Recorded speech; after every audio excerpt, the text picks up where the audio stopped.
नमस्ते, जय जिनेंद्र। मैं डॉक्टर समता चरोड़िया अपने चैनल पे आप सभी का स्वागत करती हूँ। इस वीडियो में मैं आपको कोविड वैक्सीन से रिलेटेड बहुत सारे कॉमन सवालों के जवाब देने की कोशिश करूंगी। तो हमारी पिछले वीडियो में मैंने आपको बताया था कि हम में से कौन-कौन कोविड की वैक्सीन ले सकते हैं और वैक्सीन कैसे ले अर्थात वैक्सीनेशन का प्रोसीजर क्या है।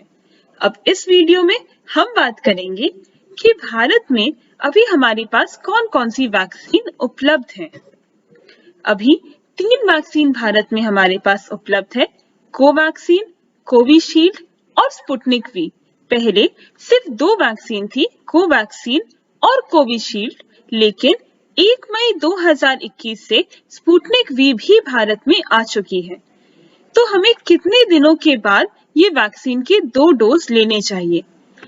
कोवैक्सीन के पहले और दूसरे डोज के बीच में 4 से 6 हफ्तों का गैप होना चाहिए। कोविशील्ड में 12 से 16 हफ्तों का गैप होना चाहिए और स्पुतनिक वी के 2 डोज 3 हफ्तों के गैप में लिए जा सकते हैं। ये एक नई गाइडलाइन है। कोविशील्ड का अंतराल अब बढ़ा के 12 से 16 हफ्ते कर दिया गया है।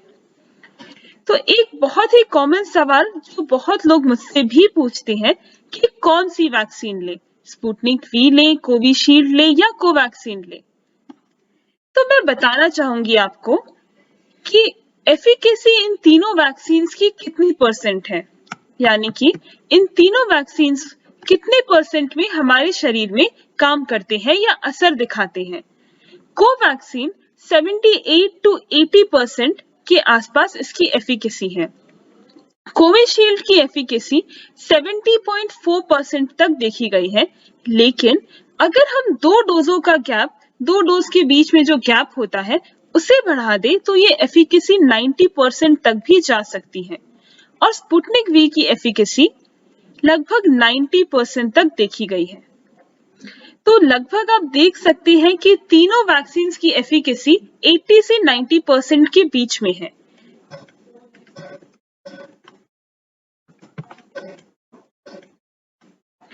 ये तीनों वैक्सीन्स ही बीमारी की सीवियरिटी को कम करने में मददगार साबित होती है और वैक्सीन लेने के बाद इनमें से तीनों में से कोई भी वैक्सीन आप लें, उसके बाद मृत्यु के चांसेस लगभग ना के बराबर हैं।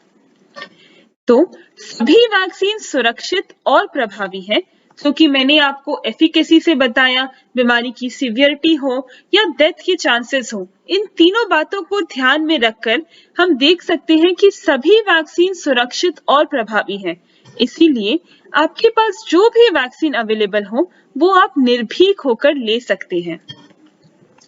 रिसर्च के हिसाब से भी देखा गया है कि वैक्सीन्स की एफिकेसी में कोई ज्यादा डिफरेंस नहीं है, इसीलिए बिल्कुल चिंता मत करें, ज्यादा टेंशन मत लीजिए, ज्यादा सोचिए मत और जो भी वैक्सीन आपके सेंटर में अवेलेबल हो उसे जल्द से जल्द लें। अब मैं बात करती हूँ कुछ कॉमन प्रश्नों, कुछ कॉमन सवालों की। तो सबसे पहले, क्या हम वैक्सीन चूज कर सकते हैं? हाँ, अगर आपके सेंटर में एक से ज्यादा वैक्सीन अवेलेबल है तो आप अपनी वैक्सीन चूज कर सकते हैं कि आपको कौन सी वैक्सीन लगानी है। क्या दोनों डोज लेना जरूरी है? बिल्कुल। देखा गया है कि पहले डोज के बाद हमारी इम्यूनिटी बढ़ने लग जाती है, लेकिन दूसरा डोज जो है वो एक बूस्टर की तरह काम करता है और वैक्सीन का पूरा इफेक्ट वैक्सीन के दोनों डोजेस के लगभग 12 से 14 दिनों के बाद मिलता है। इसीलिए दोनों डोज लेना जरूरी है। क्या सेम वैक्सीन की दोनों डोज लेनी है? बिल्कुल।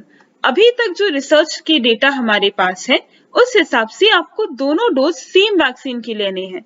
तो अगर आपने पहला डोज कोविशील्ड का लिया है तो दूसरा भी कोविशील्ड की ही लें। वैक्सीन लेने वाले दिन स्पेशल क्या करें? स्पेशल कुछ भी करने की जरूरत नहीं है। आप जो खाते हैं वही खाइए, ना कोई खाना एक्स्ट्रा खाना है, ना ही कोई मील स्किप करनी है। रेगुलर में जो आप रूटीन फॉलो करते हैं उसी को फॉलो कीजिए। वैक्सीन के दिन कौन सी दवाई ले या ना ले? तो एक्स्ट्रा कोई दवाई लेने की कोई जरूरत नहीं है। अगर आप रेगुलर में शुगर की, प्रेशर की, जो भी बीमारी की, चाहे वो हार्ट की कोई बीमारी हो, एस्पिरिन जैसी दवाई हो, इनमें से कोई भी दवाई अगर आप रेगुलरली लेते हैं तो उसे उस दिन भी ले सकते हैं। इसके साथ वैक्सीन में कोई प्रॉब्लम नहीं होनी चाहिए। ये एक वापस बहुत ही कॉमन सवाल है कि वैक्सीन हमें कितने दिनों के लिए प्रोटेक्शन देता है। अभी तक हम इसकी जानकारी पूरी तरह से नहीं दे सकते कि कितने दिनों तक वैक्सीन प्रोटेक्शन देता है, क्योंकि ये सभी वैक्सीन नई है। लेकिन अभी तक के डेटा के हिसाब से कम 8 से 10 महीनों का प्रोटेक्शन वैक्सीन देता है। अब इससे ज्यादा भी हो सकता है कि प्रोटेक्शन मिले, लेकिन वो जैसे जैसे रिसर्च होते जाएंगे उस हिसाब से हमें डेटा मिलता जाएगा।